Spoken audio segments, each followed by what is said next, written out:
Quand il s'agit de combattre des zombies, il y a une chose à ne surtout pas faire. Essayez de les battre à coups de poing. À moins bien sûr d'être un kickboxer professionnel doté d'un plot armor plus résistant que celui de Brad Pitt dans World War Z. Vous voyez ce que je veux dire, les gars? Parce que sinon, vous pourriez vous frayer un chemin à coups de poing à travers l'apocalypse en frappant un zombie après l'autre. Ce type doit se battre contre une armée de monstres carnivores avec pour seule arme ses 2 poings façon la fureur de vaincre. Alors je suis là pour vous expliquer les erreurs commises, ce que vous devriez faire et comment battre les zombies poissons dans I Am. Bon, ce gars est sur le point de passer la pire nuit de sa vie.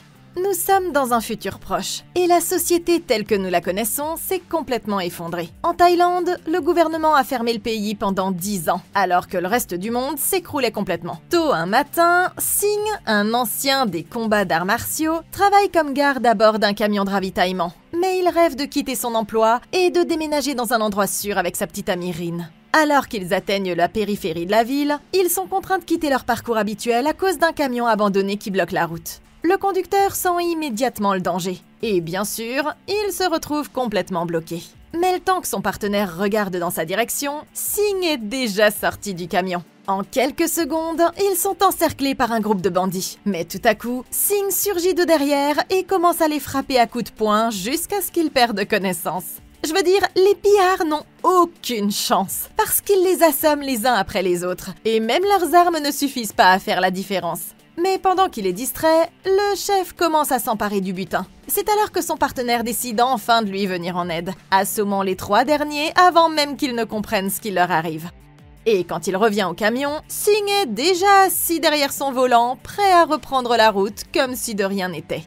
Ok, d'accord, je dois dire que ces points-là sont un régal à regarder œuvrer. Singh le guerrier se déplace ici comme Batman à son apogée. Mais je ferai attention, parce qu'à moins d'avoir un plot armor bien comme il faut, combattre autant d'adversaires à la fois est un bon moyen de se faire éliminer en essayant. Même les combattants professionnels vous diront qu'une attaque coordonnée par plus de 2 ou 3 personnes moyennes constituerait une menace sérieuse. Donc si ces types s'étaient précipités sur lui en groupe au lieu de l'attaquer un par un, même Singh n'aurait eu aucune chance. Le camion leur offre protection et mobilité. Donc au lieu de sortir, mon premier réflexe serait de rester à l'intérieur. Dès qu'ils ont repéré le barrage routier, ils auraient dû s'arrêter à une distance de sécurité d'au moins 50 mètres et s'ils avaient le moindre soupçon, il aurait été plus prudent de faire demi-tour et de trouver un autre itinéraire.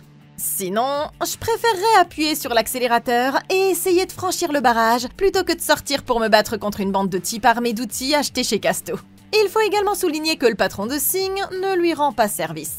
Il est propriétaire de l'entreprise qui produit l'ensemble des denrées alimentaires du pays. Donc rouler avec son logo sur le côté du fourgon revient à chercher les ennuis. J'expliquerai au patron de Singh et le convaincrai que nous devons envoyer les camions en laissant leur aspect sale et délabré. Je lui suggérerai également d'envoyer des camions leurs remplis de mercenaires armés sur les itinéraires. De cette façon, les bandits ne sauront jamais s'ils sont en train de voler un camion de ravitaillement ou s'ils tombent directement dans un piège. Mais cela étant dit, le meilleur choix pour Singh serait de quitter son emploi et de déménager dans le nord comme sa petite amie le lui demande depuis longtemps. La ville de Bangkok compte plus de 10 millions d'habitants, ce qui signifie que la survie y est assez difficile. Mais à la campagne, ils auront plus facilement accès à de l'eau potable et à de meilleures terres pour cultiver. Donc, j'écouterai Rin et je quitterai la ville tant qu'ils en ont encore la possibilité.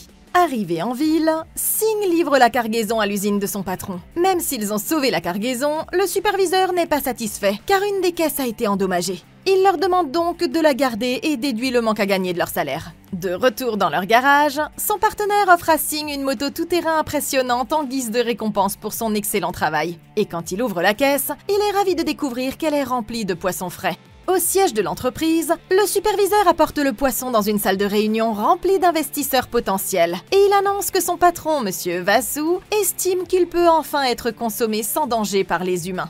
Pour le prouver, l'homme prend la première bouchée, mais c'est là qu'il commet sa plus grosse erreur. Au début, il semble aller parfaitement bien, mais quand les autres commencent à manger, il s'effondre tout à coup devant eux et se met à cracher du sang, se transformant en zombie mangeur de chair humaine. Quand Singh rentre enfin chez lui, Rin est bouleversée de ne pas avoir eu de ses nouvelles depuis plusieurs jours, et elle recommence à l'encourager à abandonner son travail dangereux.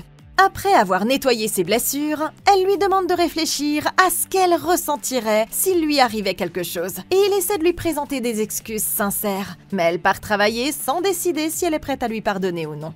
À l'extérieur, Rin monte à l'arrière d'un camion et s'assoit à côté de sa meilleure amie Mina. L'hôpital est déjà très animé lorsqu'elles arrivent, et tandis que Mina va travailler à l'étage, son fils Buddy décide de rester avec le docteur Rin. Il la suit pendant un moment alors qu'elle fait sa tournée, mais elle doit finalement se rendre en salle d'opération. Alors il doit rester avec les autres infirmières. Au moment où elle se prépare, le directeur de l'hôpital l'appelle pour qu'elle aille examiner un autre cas, et il insiste en disant que c'est plus important que tout le reste. Il s'agit de l'homme d'affaires, Monsieur Vassou, dont le financement permet à l'hôpital de rester ouvert. Alors qu'il se dirige vers sa chambre, il voit le superviseur qui est transporté sur un brancard et immédiatement emmené dans une des salles d'opération, où il est endormi à l'aide d'un gaz soporifique. En examinant ses scanners, il remarque que toute sa colonne vertébrale est entourée d'une sorte d'infection bizarre, et les médecins font de leur mieux pour le maintenir stable. Mais l'homme commence à cracher du sang et finit par mourir. Sauf qu'il ne restera pas longtemps dans cet état, parce que dès qu'il est mort, ses yeux commencent à devenir noirs et il revient tout à coup à la vie en se mettant à poursuivre les infirmières dans une rage sanguinaire. Ok, donc je suppose que manger du poisson était un mauvais choix. Tout d'abord, il faut dire que ça n'aurait jamais dû se produire. Comme cet homme présentait des symptômes d'une infection inconnue, ils auraient dû immédiatement le mettre en quarantaine afin de ne pas risquer de contaminer les autres patients. Il est évidemment trop tard pour ça maintenant, mais s'ils réagissaient rapidement, ils ont encore une chance d'arrêter l'épidémie avant qu'elle ne s'aggrave. La première chose à faire est d'appuyer sur l'alarme d'urgence et d'annoncer qu'il y a un patient violent à l'étage. Parce que, pourquoi pas? Dans les hôpitaux réels, le personnel est formé pour ce genre de situation. Et pendant que la sécurité s'occupera du patient, les autres employés sauront qu'ils doivent évacuer la zone et verrouiller les couloirs à proximité pour contenir la menace. Il est probablement trop tard pour sauver les deux infirmières. Et comme le patient est violent et infecté par une maladie inconnue, la chose la plus sûre pour tout le monde est de fermer hermétiquement la salle d'opération jusqu'à l'arrivée de la sécurité. Maintenant, ce qu'ils ne savent pas encore, c'est que ces trois-là vont commencer à attaquer dès qu'ils ouvriront les portes. Il est donc encore fort probable qu'ils s'échappent et propagent l'infection à tout l'hôpital. Et quand ça se produira, l'objectif passera du confinement de la menace à la survie à tout prix. Par exemple, si Rin veut survivre, elle va devoir oublier ses responsabilités de médecin et se concentrer sur la manière de sortir de la zone le plus rapidement possible. Au début de l'épidémie, la clé est de rester discret et silencieux, en laissant les autres boucliers de viande attirer toute l'attention pendant que Rin cherchera un moyen de s'échapper. Je veux dire, si c'était moi, j'irais directement vers la cage d'escalier la plus proche, puis je me précipiterais vers le hall d'entrée et je m'enfuirais aussi vite que possible. Lorsque la nouvelle de l'infection se répandra, l'armée mettra inévitablement tout le bâtiment en quarantaine. La meilleure chose à faire est donc de s'éloigner tant qu'il en est encore temps. Avec un peu de chance, Rin pourra sortir à l'extérieur de la zone avant même qu'il ne se rende compte de ce qui s'est passé. Mais ça ne signifie pas pour autant qu'elle sera en sécurité. N'oubliez pas que l'ami de Singh a également mangé le poisson zombie. Ce qui signifie que l'infection se propage déjà dans toute la ville. Donc si elle parvient à retourner à leur appartement, il sera officiellement temps pour eux de déménager à la campagne et de ne plus jamais revenir ici. Pendant ce temps, les médecins discutent avec Monsieur Vassou qui rend visite à sa femme en phase terminale. Il est convaincu que ce poisson cru améliorera son état, estimant qu'il peut être consommé sans danger. Mais le docteur Rin insiste sur le fait qu'ils n'ont pas effectué suffisamment de tests. Son patron est prêt à donner à Monsieur Vassou tout ce qu'il voudra, mais Rin n'est toujours pas convaincu que cette idée soit sans danger.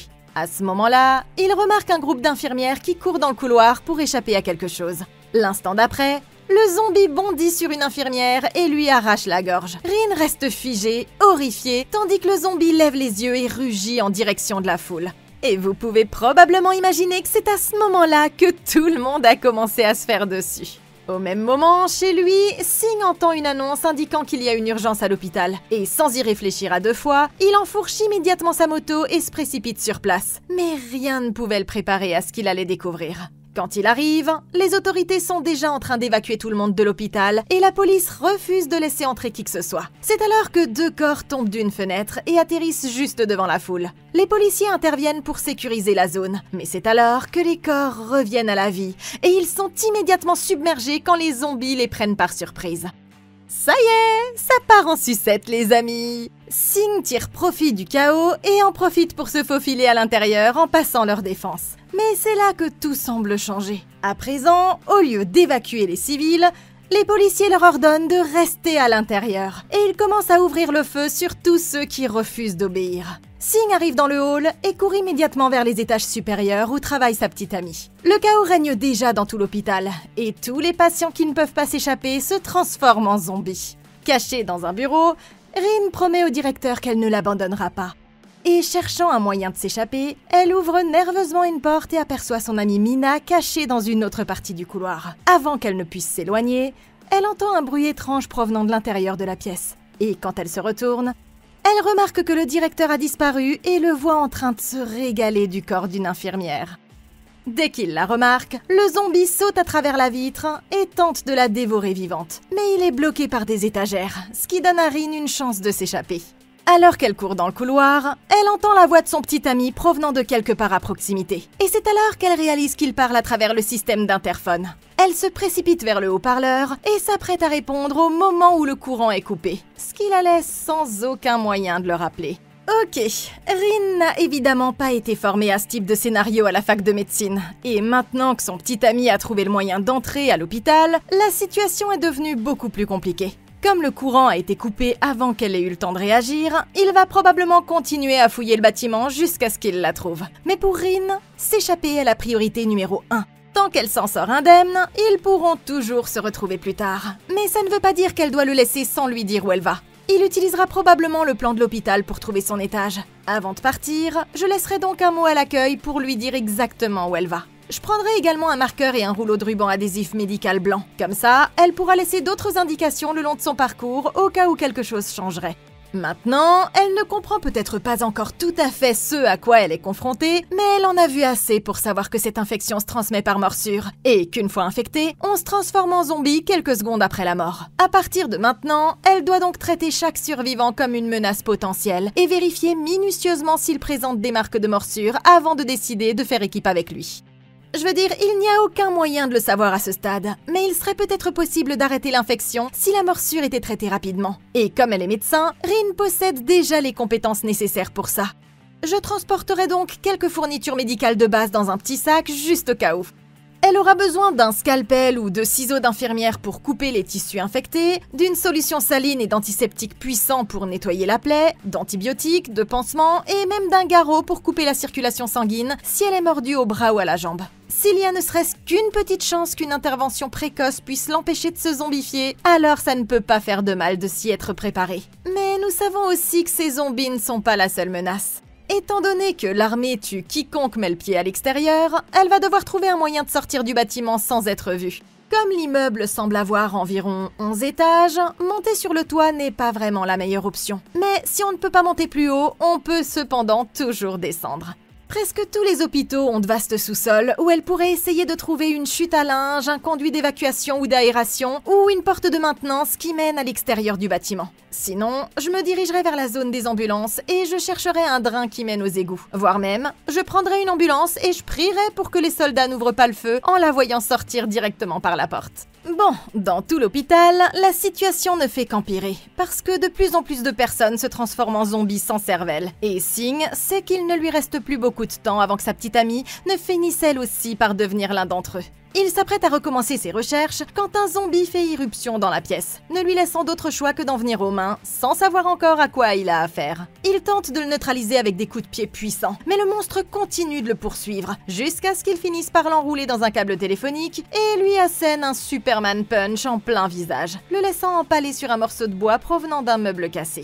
Bien joué! Après avoir vaincu son premier adversaire, il sort dans le couloir et commence à tabasser encore plus de zombies, utilisant ses compétences en combat rapproché pour les neutraliser les uns après les autres. À l'étage supérieur, Buddy échappe à un zombie et se glisse dans une des chambres. À l'extérieur, il entend les bruits d'une bagarre, quand Singh commence à descendre le couloir. Mais c'est alors qu'il entend un bruit provenant de derrière un rideau. Il l'ouvre et est horrifié quand un zombie vêtu d'un harnais médical surgit devant lui. Et cette agitation provoque la libération d'un autre zombie qui se met à le poursuivre à travers la pièce. Courant pour sauver sa vie, il utilise les lits d'hôpital comme protection. Mais le monstre se laisse tomber et commence à ramper vers lui sur le sol, jusqu'à ce que tout à coup, Singh attrape le zombie et l'éloigne, sauvant le garçon juste à temps. Observant depuis derrière les lits, il dit à Singh qu'il doit viser la tête. Et maintenant qu'il sait comment les combattre, il commence à dégommer les zombies avec des coups puissants directement sur le crâne. Juste au moment où tout semble terminé, un zombie se jette sur la jambe de Buddy. Mais il s'avère que l'homme portait un dentier. Il semble donc être en sécurité pour le moment.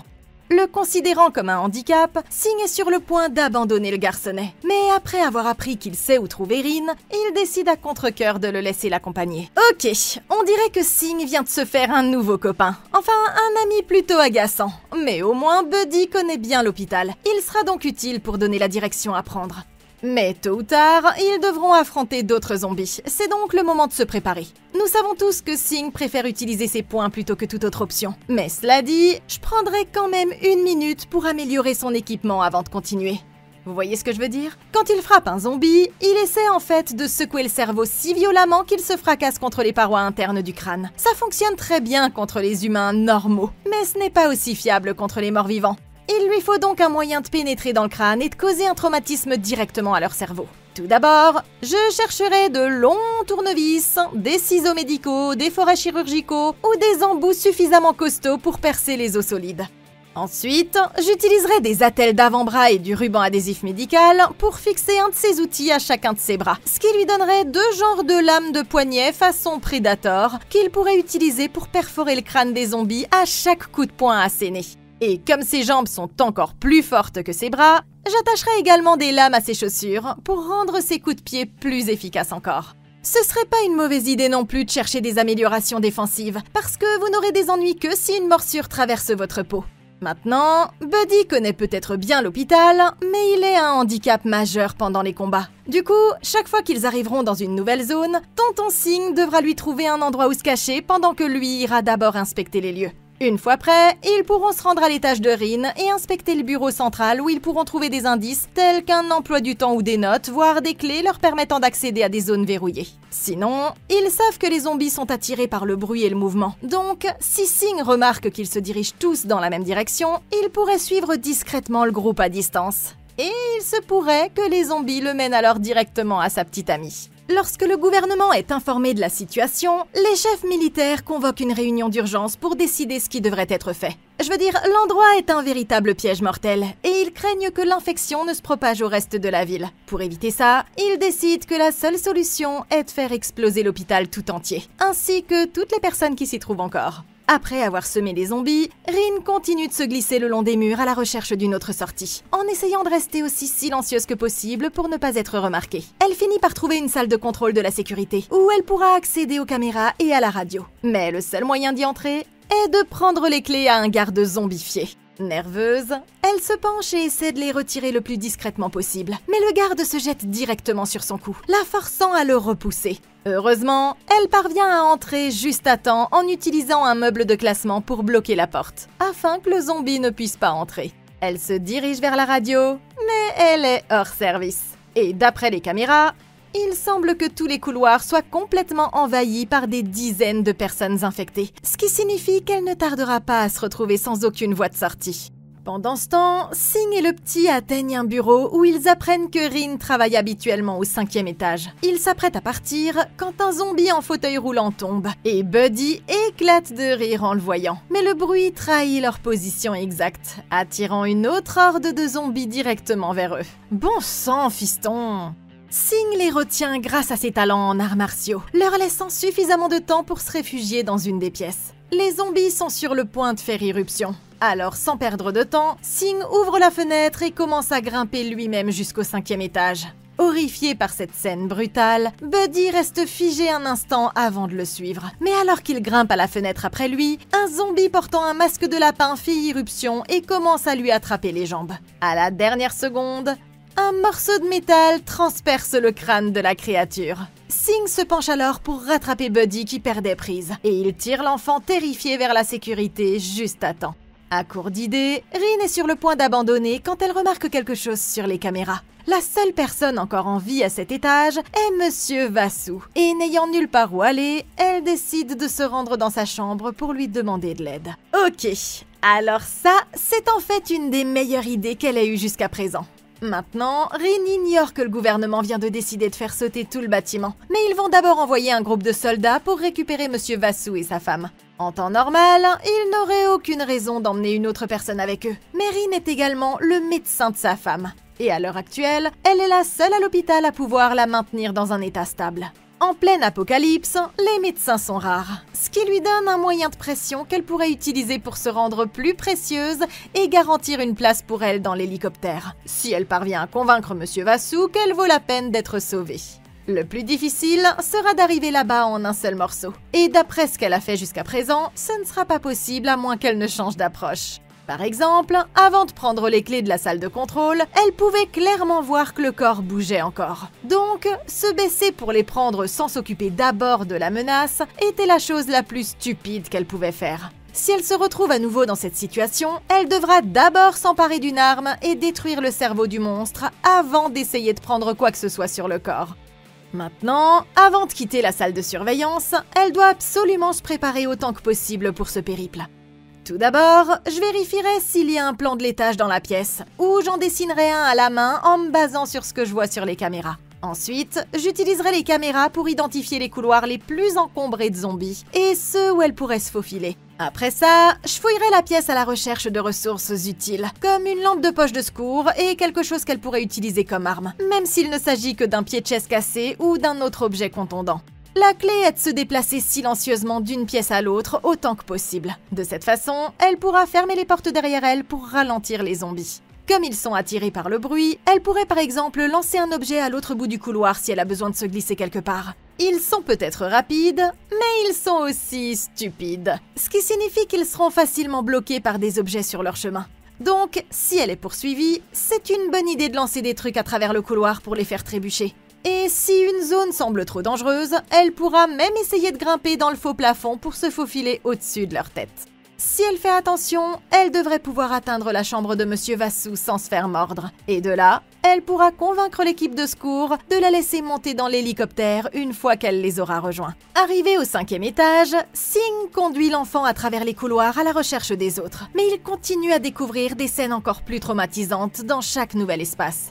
Tout l'étage semble avoir été le théâtre d'un véritable massacre. Mais quand ils arrivent dans une des chambres, ils trouvent enfin la mère du petit garçon cachée à l'intérieur. Elle est heureuse de voir qu'ils sont tous vivants, mais ça ne durera pas longtemps. La femme dit à Singh qu'il trouvera sa petite amie au 10e étage. Et en y regardant de plus près, Singh se rend compte qu'elle a déjà été mordue. Le cœur brisé, elle dit à son fils qu'il doit continuer. Et Singh promet de le protéger et d'emmener le garçon loin d'ici. Leur seule option est de laisser la femme derrière eux et de s'enfuir. Mais le garçon revient en courant pour aider sa mère, et elle apparaît alors à la vitre complètement transformée en zombie sans cervelle. Incapable de contrôler ses actions, elle commence à frapper contre la vitre en essayant d'atteindre son fils. Mais elle est distraite par un autre bruit dans la pièce. Alors Singh met le garçon sur son dos et se fraye un chemin en donnant de grands coups aux zombies qui envahissent le couloir. C'est probablement la chose la plus traumatisante que le petit garçon ait vue jusque-là. Mais ils ne peuvent rien faire d'autre que de courir pour sauver leur vie. Et ils parviennent enfin à atteindre un escalier qui mène aux étages supérieurs.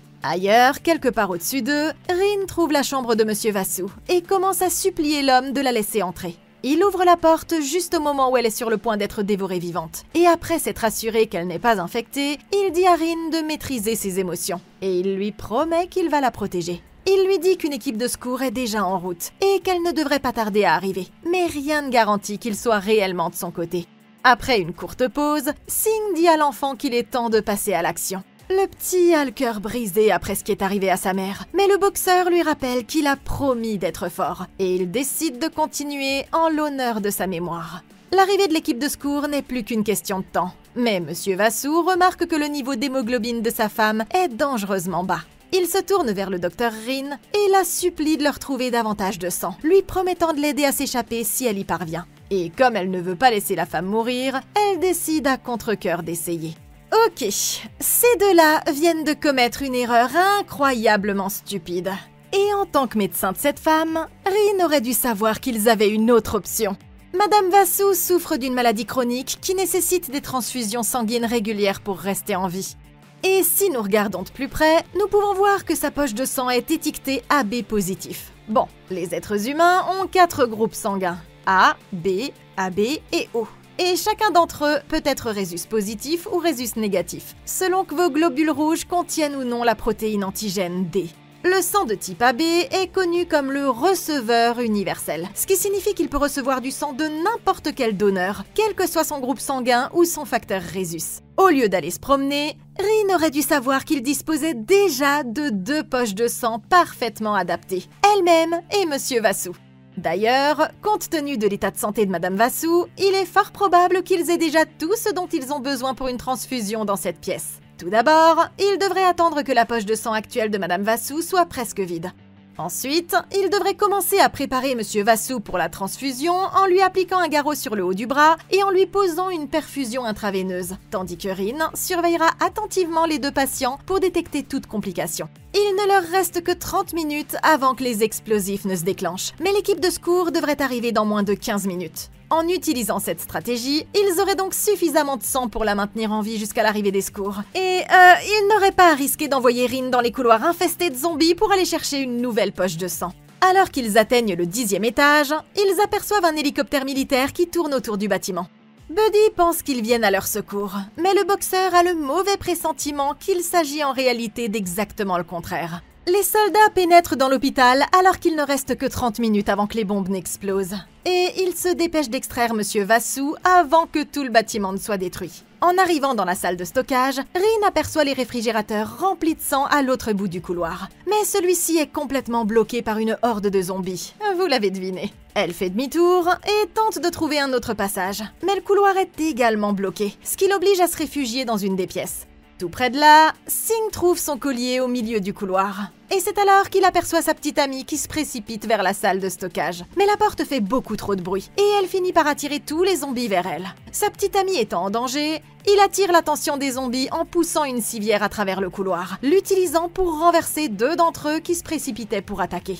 Il en plaque un contre le mur, lui brise le cou avec la barre métallique et se fraye un chemin vers la pièce, tandis que l'équipe militaire arrive à leur étage et commence à abattre les zombies avec leurs armes automatiques. Les soldats finissent par atteindre la chambre de Monsieur Vassou et escortent rapidement les 2 personnes hors du bâtiment. Mais Rin est toujours piégée dans la réserve, poursuivie par un zombie. Singh les retient pendant que Buddy se précipite pour ouvrir la porte, mais celle-ci est verrouillée.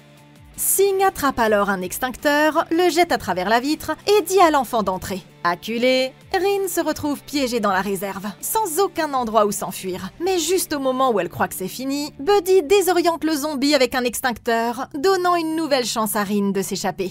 Le zombie est toujours là à sa recherche, et quand elle heurte accidentellement quelque chose par terre, il se précipite pour la tuer. Mais Singh se précipite aussi et l'assomme avec l'extincteur avant de lui fracasser violemment la tête pour achever le travail. Reprenant ses esprits, il est soulagé de voir que Rin est sortie indemne de la bataille. Mais ils ont encore un long chemin à parcourir avant d'être complètement en sécurité. Dans une autre partie de l'étage, les soldats continuent de se battre pour protéger Monsieur Vassou. Mais l'un d'entre eux se fait mordre et le chef lui tire une balle dans la tête sans hésiter. Les autres remarquent l'arrivée des soldats. Alors, Singh dit à sa petite amie de rester en retrait pendant que lui va voir s'ils sont amicaux. Mais dès qu'ils passent le coin, ils ouvrent le feu et lui tirent directement dans l'épaule. Rin essaie de l'aider, mais les soldats entraînent la jeune femme avec eux avant qu'ils ne puissent se relever. Et en quelques secondes, ils sont immédiatement encerclés par une autre horde de zombies.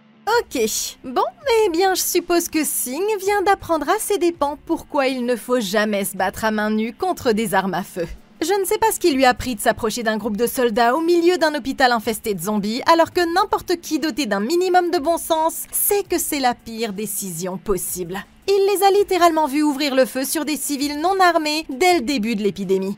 Il n'y avait donc aucune raison de penser qu'ils agiraient différemment maintenant. Les soldats venaient de perdre leur médecin. Ils étaient donc prêts à emmener le docteur Rin et Buddy avec eux dans l'hélicoptère. Mais pour ce qui est de Singh, il allait probablement être abattu sur place quoi qu'il arrive. Ce qu'ils auraient dû faire, c'est rester cachés jusqu'à ce qu'ils puissent entendre ce que les soldats disaient, parce que ça leur aurait donné des informations utiles. Après avoir entendu qu'ils cherchaient Rin, elle aurait su qu'elle et Buddy pouvaient sortir sans danger, puisqu'ils avaient besoin d'elle pour garder la femme de Vassou en vie. Ils ne sont certes pas dignes de confiance, mais sachant qu'elle a plus de valeur pour eux vivante que morte, elle aurait pu négocier pour monter dans l'hélicoptère. Et tant que Singh restait caché, ils n'auraient même pas su qu'il était là. Cependant, Singh devra encore trouver un moyen de sortir du bâtiment, mais ils lui ont déjà donné tout ce dont il a besoin. Une fois que Rin et les soldats auront quitté les lieux, Singh pourra se glisser hors de la pièce et s'emparer rapidement de l'uniforme et de l'arme de l'homme. Il n'aura alors plus qu'à se rendre dans le hall, utiliser l'uniforme en guise de camouflage pour passer inaperçu devant les gardes, enfourcher sa moto tout-terrain et filer à toute vitesse avant que tout le bâtiment ne s'effondre. Mais à présent, il semble qu'il ne pourra compter que sur ce bon vieux plot armor pour s'en sortir. De plus en plus désespéré de protéger sa petite amie, Singh trouve malgré tout la force de se relever et il commence à se battre à main nue contre les soldats et les zombies en même temps. Je veux dire, ce gars joue à pleine puissance, le pouvoir de Nintendo. Et il attrape même un des gars comme bouclier humain pour bloquer une rafale de tir, tout en se frayant un chemin jusqu'au chef du groupe. Il dit à Rin et à l'enfant de courir pour se mettre en sécurité. Il désarme l'homme avec une béquille, se place derrière le chef et commence à l'étrangler avec la bandoulière de son arme. Mais l'homme sort un couteau et se libère. Cette fois, Singh parvient à peine à le repousser. Et l'homme lui fait une prise au niveau de la tête et commence à l'étrangler pour qu'il perde connaissance. À la dernière seconde, Singh est sauvé par un zombie qui détourne l'attention de l'homme. Mais même un Superman Punch ne semble pas lui faire beaucoup de mal. Finalement, il esquive l'attaque de l'homme et lui assène un coup de coude à l'arrière du crâne. Lorsque l'homme se relève, Singh lui assène un coup de pied fatal pour mettre fin au combat. Mais il est désormais tellement épuisé qu'il n'arrive même plus à bouger. Il regarde le chef en train de se faire dévorer vivant par un des zombies. Mais c'est alors que quelque chose commence à le tirer. C'est Rin. Et en se traînant dans une des pièces, ils parviennent à se mettre tous en sécurité juste avant qu'ils ne s'évanouissent. Dès qu'il reprend connaissance, Singh dit immédiatement aux autres de continuer. Mais Rin ne supporte pas l'idée de le laisser derrière elle. Il sépare la bague de son collier et la passe au doigt de Rin, lui promettant qu'il est enfin prêt à quitter la ville. Enfin, une fois qu'ils auront échappé à cet enfer. Mais ils savent tous les deux que s'en sortir ne sera pas facile. En regardant dehors, Buddy aperçoit le chef zombifié en train de se régaler de zombies dans le couloir. Et ils vont devoir le dépasser s'ils veulent atteindre le toit. Quelques instants plus tard, Singh enfonce la porte d'un coup de pied, attirant volontairement le zombie à l'intérieur. Alors que celui-ci fouille la pièce, il commence à le frapper avec des bocaux remplis de liquide inflammable, l'attirant de plus en plus profondément à l'intérieur, jusqu'à ce qu'il atteigne enfin la porte. Il allume alors cette fusée éclairante et la lance directement sur la poitrine du zombie, le faisant ainsi flamber et le tuant une fois pour toutes. Le seul problème, c'est que le feu déclenche le système de sprinkler du bâtiment, et que, comme par hasard, les choses empirent à partir de là. Parce que lorsque l'eau touche les corps, elle les contraint à subir une seconde mutation, les transformant en monstres terrifiants au visage de poisson, avec une bouche béante pleine de dents aiguisées comme des rasoirs. Et si vous pensiez que je m'attendais à ce que ça arrive, ben, vous vous trompez. Il se dirige vers la cage d'escalier, puis regarde dans le couloir et voit Monsieur Vassou debout près du lit de sa femme. Toujours fidèle à son devoir, Rin se précipite immédiatement pour voir ce qui se passe. Mais elle se rend compte que la femme de l'homme commence à se transformer en zombie. Inquiète, elle essaie de l'éloigner, mais l'homme refuse de quitter sa femme, jusqu'à ce que celle-ci se jette soudainement hors du lit et enfonce ses dents dans son cou. Ils sont immédiatement submergés par une horde de zombies poissons qui lui arrachent le cœur tout en le dévorant brutalement vivant. Ok, bon, il a peut-être provoqué une invasion de zombies, mais au moins Monsieur Vassou avait de bonnes intentions au départ. Maintenant que tout est dit et fait, il ne reste plus qu'une chose à dire. Monsieur Vassou, vous avez vraiment merdé, mon vieux. Ce dont ils n'avaient certainement pas besoin, c'était d'ajouter du poisson non contrôlé à leur maudite chaîne alimentaire. Le docteur Rin a clairement indiqué que personne ne devait manger ce produit avant qu'il ait été testé. Vous auriez peut-être dû soumettre cette idée à des experts. Vous savez, avant de servir un nouveau lot de poissons zombies à l'ensemble de votre conseil d'administration et de penser que vous deviez servir cette saleté à votre femme en phase terminale. Heureusement que vous êtes un homme d'affaires et non un médecin, parce que si c'est ce que vous appelez améliorer son état, je n'ose même pas imaginer le genre de conseils médicaux que vous donneriez à quelqu'un d'autre. Et vu que d'innombrables personnes ont connu une mort des plus horribles à cause de votre erreur égoïste, il est normal que vous finissiez par être dévoré vivant par la seule personne au monde que vous vouliez réellement sauver. Peut-être que quelques années supplémentaires de barres protéinées aux insectes n'auraient pas été si mauvaises que ça finalement. Mais maintenant que vous venez d'être transformé en sushi humain, je pense qu'on peut dire sans se tromper que vous avez tout simplement merdé. Les survivants parviennent à atteindre le parking quelques minutes avant l'effondrement du bâtiment. Mais une autre horde de zombies les poursuit. Réalisant qu'ils n'y arriveront jamais, Singh dit aux autres de continuer tandis que lui se sépare du groupe et conduit les zombies vers un autre niveau. À l'aide d'un tuyau métallique, il se ferait un chemin jusqu'à une voiture et s'y réfugie. Mais ce n'est qu'une question de temps avant que les zombies ne l'encerclent. Arrivé sur le toit, Rin dit aux gardes qu'ils ne sont pas infectés. Et après les avoir examinés attentivement, il accepte de les laisser monter à bord de l'hélicoptère.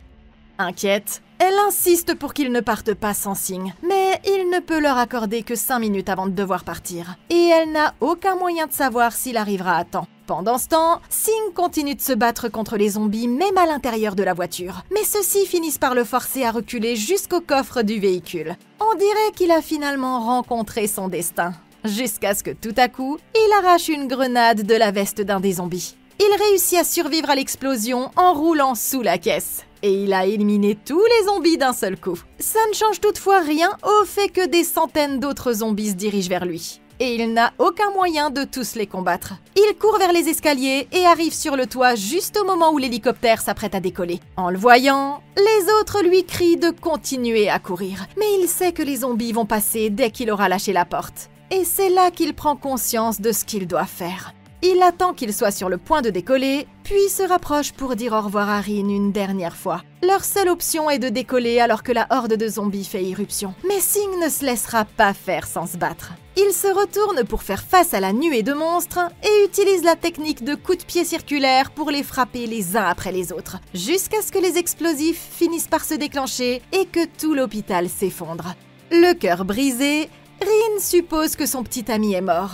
Et après l'incident, elle décide de quitter la ville comme il l'avait toujours voulu. Mais ce n'est plus pareil sans Singh. Il semble impossible qu'il soit encore en vie. Mais à l'hôpital, il apparaît qu'il a en fait survécu. Et il est prêt à se battre pour retrouver Rin, quoi qu'il en coûte. Et s'il y a une leçon à tirer de tout ça, c'est que le meilleur moyen de survivre à une apocalypse zombie, c'est d'avoir le plus puissant plot armor au monde. Zayam 2025, ou devrais-je dire BAM! C'était une bombe! Un grand merci à Netflix pour avoir présenté ce film de zombies à un public international. C'est sans doute le rêve de tout cinéaste de voir son film diffusé dans tous les foyers des pays où Netflix est disponible. Je tiens donc à féliciter les réalisateurs pour avoir créé ce film de zombies phénoménal. C'est mon avis. Comme il s'agit d'une véritable aventure zombie avec une fin ouverte, il y a probablement quelques éléments que nous avons manqués et que nous aurions pu faire différemment. Donc, n'hésitez pas à me les indiquer dans les commentaires ci-dessous. Merci beaucoup d'avoir regardé. Laissez un like, abonnez-vous et consultez la playlist de Comment Battre pour d'autres vidéos comme celle-ci. Je sais que vous le ferez. Je suis là pour vous. Nous, on se retrouve dans la prochaine vidéo. Et d'ici là, passez une excellente journée!